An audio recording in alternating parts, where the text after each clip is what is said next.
The National Broadcasting Company presents Joel McCrea in Tales of the Texas Rangers. Tonight, transcribed from Hollywood, another authentic reenactment of a case from the files of the Texas Rangers.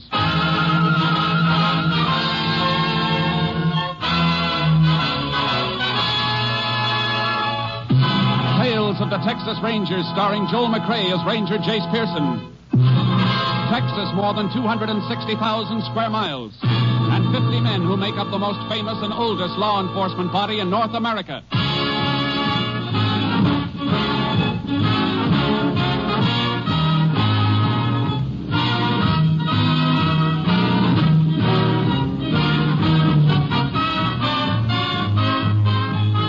Now, from the files of the Texas Rangers come these stories based on fact. Only names, dates, and places are fictitious for obvious reasons. The events themselves are a matter of record.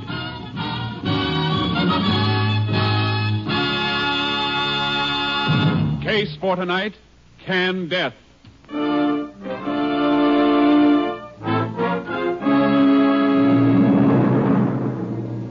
It is 1:15 a.m., January 26, 1940. Bob Farragut, a rancher, comes awake slowly. As his eyes open, a wave of nausea sweeps over him, and he breaks into a cold sweat. He throws back the covers, staggers to his feet, noticing that his wife has left her place beside him. May? May? Where are you? May? What's the matter? Why are you out of bed? Oh, Bob. I feel so sick. Yeah, I feel kind of funny myself. I was just putting some water on my face. What's the matter with me? You're as white as a sheet. You better get back and lie down. Funny, I can hardly stay on my feet without holding on to something. You're all perspired. Oh, Bob, what can it be? I don't know. Unless we're all coming down with the flu or something. Kids acted kind of funny before they went to bed. I was up with them about 11 o'clock. They were complaining about stomach aches. Wait. We better go have a look at them. If they feel like we do, I'm going to call the doc.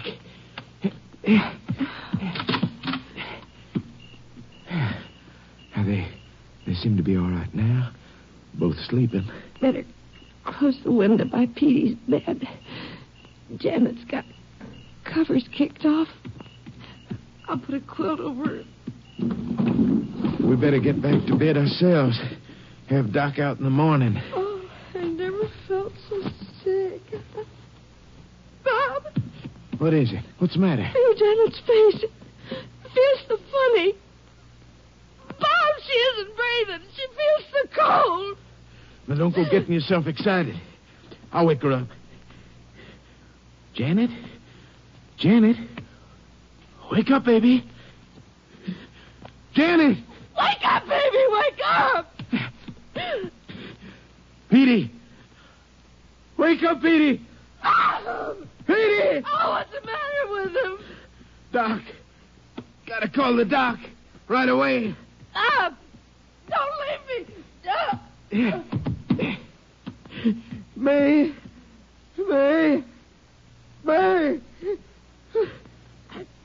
Gotta get help. Get somebody to help. Gotta get downstairs to the phone.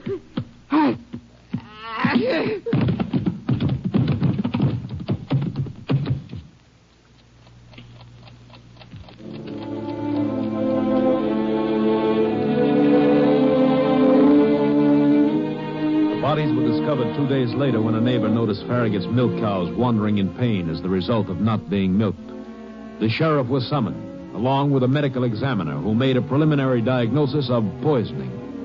The bodies were moved into town for autopsy, and the sheriff called for the aid of a Texas Ranger.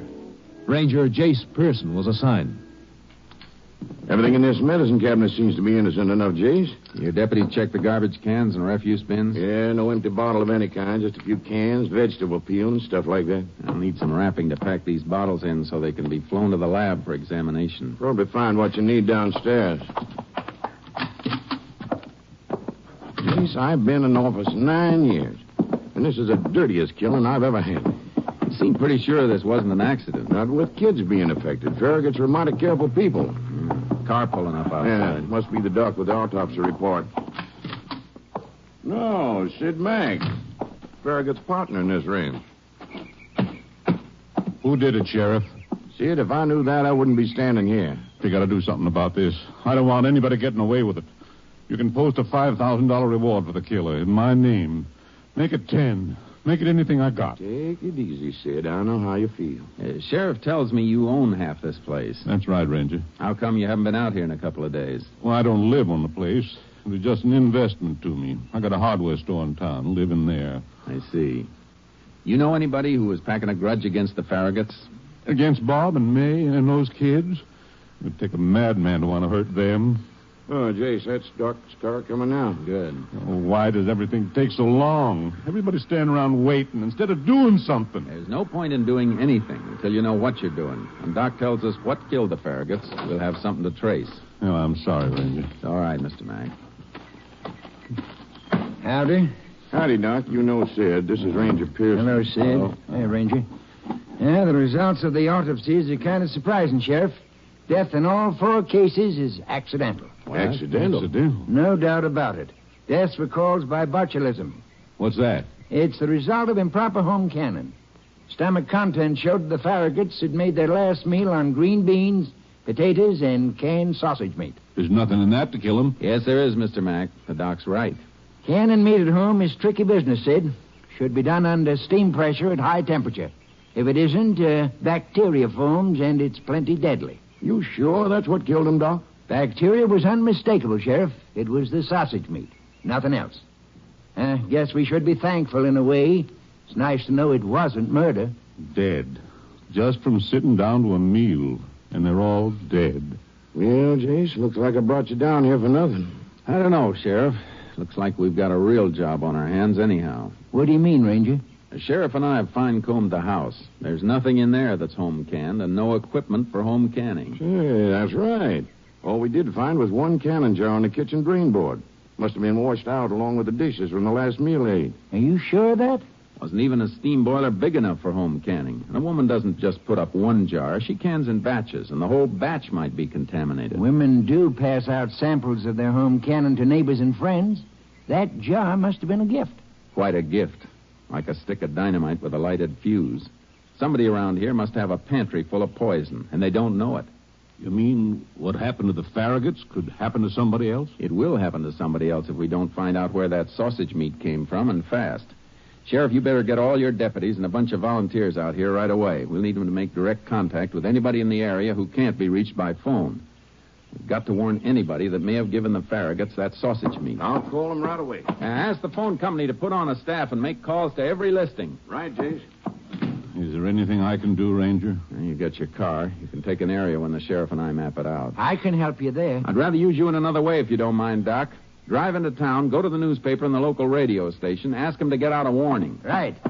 You want me to come back then? No, you better stand by in town and pray that we don't bring in another case for the hospital or the morgue.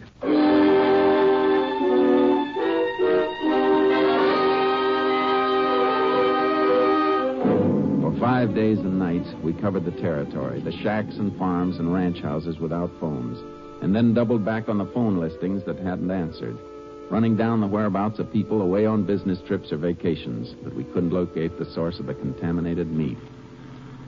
If only somebody'd come forward and admit that they canned the stuff the Farraguts ate, we'd know we were safe. They may be afraid of being held responsible for the deaths.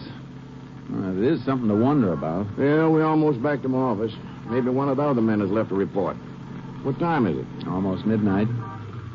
Yeah, here we are.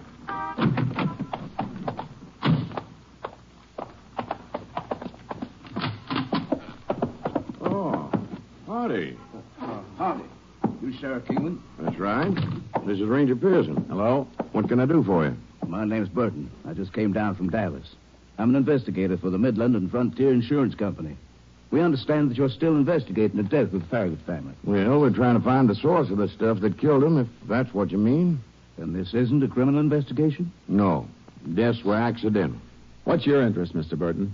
Well, Ranger, it is unusual for an entire family to be killed, except for a highway accident or a fire, some natural calamity. And the Farraguts were all heavily insured by my company. I'm just making a routine checkup before we pay the beneficiary's claim of $30,000. $30,000? You say your company insured all the Farraguts? That's right. $10,000 each on Farragut and his wife, $5,000 each on the children. All the Farraguts are dead, though. Who is the beneficiary? Mr. Farragut's partner, Sid Mack. Sid Mack. How long ago were those policies written, Mr. Burton? A little over a year ago, when the partnership was formed. That's the main reason my company wanted to make certain about your investigation. It's a matter of routine for partners to insure each other, but... But this involved Farragut's whole family. Yes. However, since there's no criminal investigation, we'll have to honor Mr. Mack's claim. Thanks for your time, Sheriff. Just a second, Mr. Burton. Yes? If I were you, I wouldn't recommend payment of that claim just yet. But the sheriff just said that there's no criminal investigation. There wasn't a minute ago, but there is now.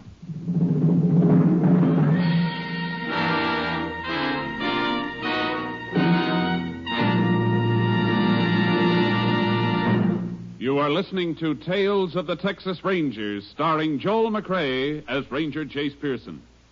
We continue now with tonight's case, Canned Death, an authentic story from the files of the Texas Rangers.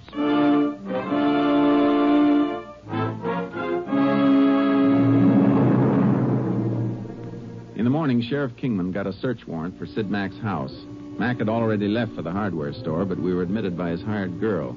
She was young and frightened. She watched us in silence as we started our search and then disappeared. Nothing in here, Jace. Nothing in the pantry either. Let's try the attic. That girl scooted mighty quick, didn't she? She probably told Mack what we're doing by now. Could have kept her here until we were through.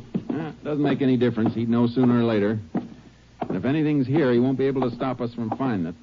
This door here. We're not going to find anything, Jace. If there was more of that contaminated fruit, he'd be stupid to have it around. And if he did kill the Farraguts, he's not stupid. Oh, this whole job is too clever. No job is perfect. There's always a slip someplace. Let's move those crates. Okay. Nothing in these things, Jace. Better look in those barrels, too. Yeah. Hey, hold it. Somebody's coming upstairs. Mac, I reckon. You're the ranger up there, Sheriff? That's right, Mac. What's the idea? Just having a look around, Mac. We've got a search warrant. Maybe you're going to need more than a search warrant. I had a call from an insurance man named Burton this morning. Yeah, we had a call from him last night. That's why we're here. I've got a legitimate insurance claim, but you've stopped it from being paid. It'll be paid in due time, if it should be paid. Is that so, Ranger? Well, let me tell you something. I think the way you stopped that claim constitutes slander. You think of any reason why I shouldn't slap a lawsuit on the two of you? No, Mac. Not any more than I can think of a reason why you insured Farragut's wife and 2 kids. Then maybe I'll give you the reason, Sheriff. Farragut knew I had them all insured. You can't insure somebody without them knowing it. The company will tell you that. Farragut was my friend. You understand that? My friend. Sure, I insured his wife. If he'd lost her and been left with the 2 kids, he'd need somebody to take care of them, and that cost money. Farragut could have insured her himself? So I did it for him. And I loved his kids. I don't have any, and they were like my own. The policies I had on them weren't just life insurance policies. They were endowment policies, too, to pay for the education. Now, what's wrong about that, Sheriff? Nothing wrong, Mac. If what you're saying's true. Ask the insurance man. Ask him. Out at the ranch, before we found out what killed the Farraguts, when we thought they'd been murdered, I offered to put up everything I have as a reward, didn't I? Well, didn't I? Yes, Mac, you did. I'm glad you mentioned that, Mac, because it brought something to my mind. Something that's been trying to register, and you just brought it out. What do you mean? How long you been in the hardware business? 11 years. Why? Because when Doc told us the Farraguts died from food poisoning, from food that wasn't canned properly, he had to draw you a blueprint. You didn't seem to know anything about it. I don't know anything about it. No? Don't you sell canning equipment at the hardware store? Well, we can go over to the store and have a look, Mac. All right. So I sell canning equipment. Any hardware store does. What does that prove? Companies that make canning equipment usually put out instruction booklets, too, telling how the equipment should be used. And those booklets contain a warning about the possibility of food poisoning. Maybe they do. I never read one of them. Don't kid me, Mac. Man who's been handling a line for 11 years has to know the answers when customers ask about the stuff he's selling. If he doesn't last 11 years in the business. You're covering up, Mac. That doesn't look good. So, it doesn't look good. All right, Sheriff. What are you going to do about it? Arrest me for telling a lie? Don't be smart, Mac. I don't even know why I'm bothering to talk to you. You got your warrant. Go ahead and search. But you're not going to find anything here. No canning equipment and no canned sausage meat. So go ahead. Search your heart out.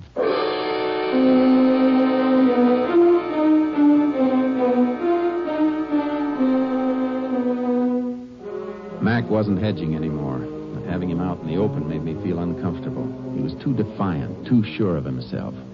We finished our search, but we found nothing. Started back for the sheriff's office. He knows something about those deaths, Jace. Practically told us so, right to our faces. I know. We can't prove anything. Yeah, he could have brought canning equipment home from the store. Could have taken it any place. Then ditched it when he was finished. He'd need more than just the equipment, Sheriff. What? Hog meat? Might have bought a hog. I had one butchered at some farm around here. But which one? We checked every house in the territory once, warning them about the meat. I reckon we'll have to check them again from a different angle. Be a job. Some folks off in the backwoods keep a hog or two. We'll check them all. I'm towing a double horse trailer. We can load your mount in with charcoal in case we need them for the woods or hill country.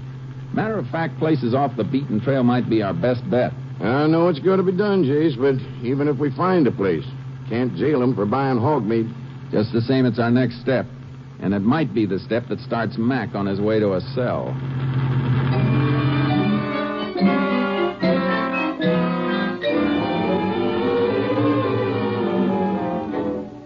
It was work. Grim, routine, discouraging work. The game of questions and answers without ever getting the right answer. In 3 days, we checked all the spots that could be reached by car. And then we switched to the horses and rode into the backwoods. These backwoods people are kind of tight-mouthed, James. Yeah, so I've noticed. I guess they figure the world doesn't want to share the trouble, so they hold up back here. You see what I mean, next place we come to. Crazy Annie. Crazy Annie? That's what they call her. She isn't really crazy, just kind of strange. Has a son, feeble-minded. They had him at the state asylum for a while, but he was harmless, so they let him go. Old lady came into the woods with him, and, well, they've been here ever since. They got hogs? Yeah, hogs, a couple of chickens. That's about all they have got. Oh, yeah, they got one other thing. The meanest dog in the state of Texas. Keep your eye open for him when we ride up. Don't they keep him tied? Yeah, but he chews loose. Hates everybody but the old lady and her son. Place is just through this clump of trees. Hey, hold it, Sheriff. Charky. Hold it. Yeah, look at that. Mound of earth covered with rocks and a cross sticking up at the head. Looks like a grave. Reckon Luke did that, old Annie's son. Always burying dead birds and things. Gives them all first-class funerals. Oh. Now get up, Chuck. Oh, come on, boy. There's Luke now. Luke! Yeah. You scared him. He took off for the woods like a jackrabbit. Yeah, never know how he's going to act. I don't see any dog anyplace. No. First time I come here that he hasn't tried to sample my pants. Oh, there's the old lady coming out of the shack now. Yeah, I see her. Oh, Charky. Oh, boy. Howdy, Annie. You frightened my Luke. Why do you come to frighten him? We don't mean him any harm, ma'am. We just came to see you. Where's your dog, Annie? I don't want him sneaking up on me. The devil came for him. He's dead. And Luke cries for him. He's afraid in the night without the dog. Maybe you're just as well off, Annie. That hound might have turned on you sometime. How are the hogs coming? See, the sow has a new litter. Yeah, those sucklings ought to make good canning. Maybe you got some canned meat that I could buy. I ain't got nothing canned. Not until we butcher. That's true, Jace. Ford checked her shelves when we were warning everybody. I see. You ever give any canned sausage meat to the Farraguts? I never give 'em nothing. Why are people always asking me that? You know the Farraguts are dead, don't you, Annie? Yeah. If you never gave anything to the Farraguts, did you ever give or sell any canned sausage to Sid Mack? Or any hog meat, or even a live hog? Well, did you, Annie? You got a right to sell what you own. I don't know the man you talk about. Now, don't lie to us, Annie. We're friends. You know that, don't you? I never sold him nothing. I never did.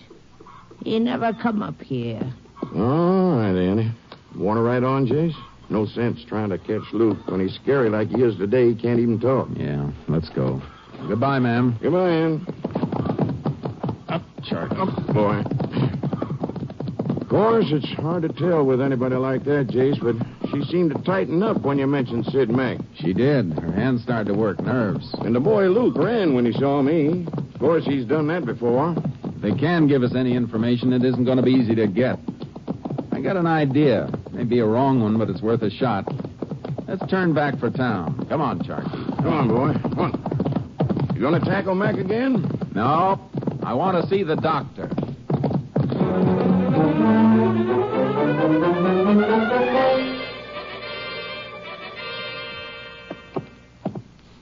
Well, there's a complete chapter on botulism in this book, Jace.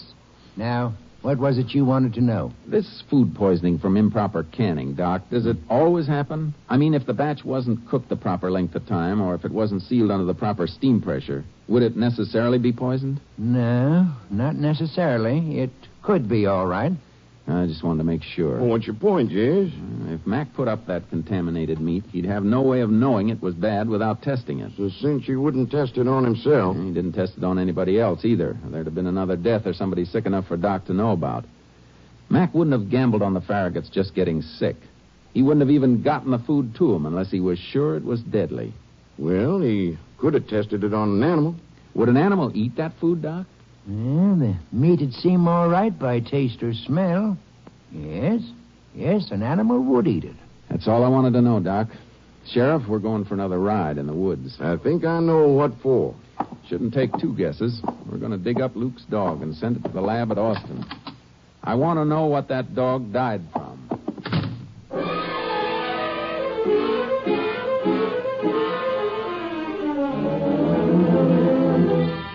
We took Deputy Ford with us to stay on guard and keep old Annie and Luke from leaving their shack. We dug up the dog and sent it to Austin. The answer fit. Death by food poisoning. Sheriff and I rode back to the shack in the woods. Old Annie was white and shaking, and her son huddled in a corner. His eyes enormous and frightened, his lips numb. Annie, believe me, nobody's going to hurt you or Luke. But you've got to help us. You had no reason to harm the Farraguts. We know that. But we're after the man who did have a reason. I don't know. All you have to do is tell us. Was Mac here? Did you sell him anything? Or can anything under his direction? I guess it's no use, Jace. Yeah, we can try again when we get to town. Annie, you and Luke will have to come with us. We're taking you in. I don't want to come back there. Luke, listen to me. We're only taking you into town. I wouldn't have to do that if you or your mother'd answer my question. They're lying, boss. They want to take me back there. Mr. Mack says they'd take me back. Mac said? Wait a minute, Sheriff. Where did Mr. Mack say they were going to take you, Luke? You know where. The place where they took me before. They ain't gonna take you, Luke. I won't let him. Yes, I think he means the asylum. That's what he does mean. That's the key to why he won't talk. Wait, I got a hunch. Luke, Mac isn't a good man. He killed your dog. Well, he did, didn't he? No. He was always giving me stuff to feed him. My dog died. He died. You're getting to him, Jace. We don't want to send you away, Luke. Mac lied. He's the one. He wants to send you away. No, he tried to help me. He told me who was trying to have me sent back there. It was Mr. Farragut, that's who. Don't tell him, Luke. Don't say any more. You better let him talk, Annie, because if Mac didn't kill the Farraguts, then Luke did. He didn't. He didn't mean to. He didn't know what he was doing. Mr. Mack said I should be nice to Mr. Farragut and his wife. Then they wouldn't send me away. What do you mean by telling you to be nice? He said I should go and bring them a present. He gave me the present to bring. Something nice for them to eat. Something in a jar? Something canned? Yeah. The same kind of stuff he always kept giving me to feed my dog. And my dog died, and Mr. Farragut and his lady and the little babies, they died too. That's it, Jace. Making him an accessory to the murder of 4 people. I know. But with Luke's background and with a smart defense attorney in court scaring him and confusing him, Luke's story wouldn't hold up. Mac could get away with it. But what else can we do? Gotta find the rest of that food and prove it passed through Mac's hands. He had a batch of it, kept feeding the dog samples until he found a jar that was deadly. Annie, your boy's in trouble. You know that, don't you? Leave him alone. How much of that stuff did Mac bring up here? A lot. But he kept it hid someplace in the woods, except in what he fed the dog. He didn't tell us why. And after the dog died, that's when he got the jar from his hiding place for Luke to take to the Farraguts, wasn't it? Luke never knowed what killed the dog till after. No. Mr. Farragut, he thanked me and he gave me $50. And the lady, she smiled at me pretty. Luke, do you know where Mac hid that food? Did you see him digging any place? Did you follow him? I never knew where he kept it. He always went over the hill, way over where it's all rock. That rock formation across the gully, Jace, about a mile from here. Think he left the stuff there? Yeah, it wouldn't be safe for him to cart around. He had to leave it someplace.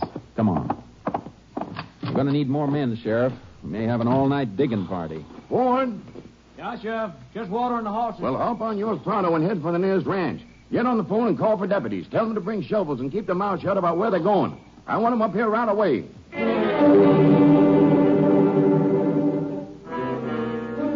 We dug by flashlight and torchlight. Finally, we found it. A burlap sack loaded with jars of sausage meat. Canned death. We rushed back to town, and just after dawn, a fingerprint crew flew in from Austin. I held my breath. All we needed was a print. One fingerprint belonging to Sid Mack. We got it. More than one. There were sets on every jar.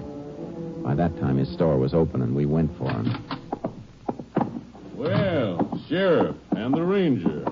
What bright ideas have you got this time? Got an idea? We're going to lock you up, Mac. You can drop that smile, Mac. Luke was just as scared of us as he was of you. We know the whole story. Well, guess fellas with your mentality might believe Luke, but a jury won't. You know what the law says about reasonable doubt?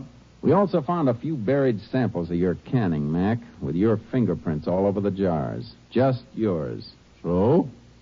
Like you once said, I sell canning equipment, and I handle the stuff I sell, so my prints were on the jars. Smart, isn't he, Sheriff? Regular genius. Thanks. Sorry I can't return the compliment. You're just like all the smart ones, Mac. You just made one mistake, and it was a real stupid one. About those prints. You had to put them on the jars after they were filled, when the canning was completed. Any prints that were on before would have been boiled off. Don't go for that claw hammer, Mac. Don't make me put a bullet in you. Because heaven knows, Mac, I'm tempted. Wait a minute, Sheriff. I'm not resisting. I'm not touching anything. All right. Move. Better lock the door, Mac. You won't be coming back.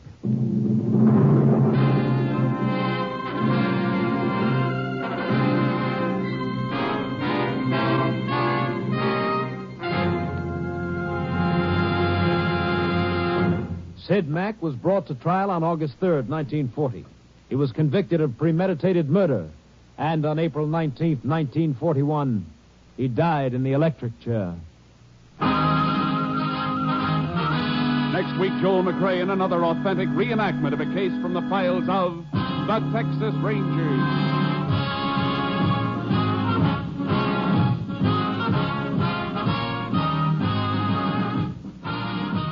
Joel McCrea is currently seen starring in the Universal International Technicolor production Frenchie.